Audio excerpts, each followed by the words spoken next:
When you have surface rust on stainless steel, like on a set of air horns like this, 4/0 steel wool is your fastest approach. You ought to give it up, and they're roadworthy. Scrub-a-dub-dub.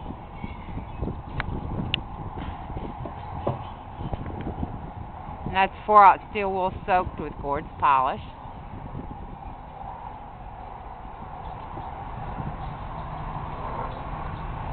We're going to let this dry in the video.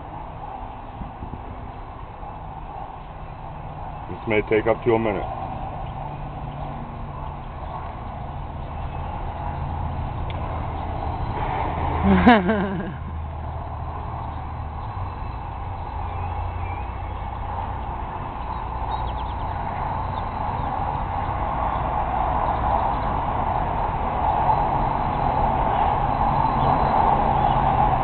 It's kind of cool today.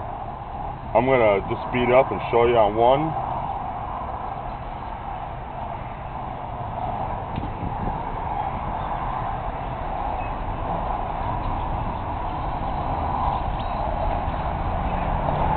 That's what you used to do with the old set of stainless air horns. Bling bling.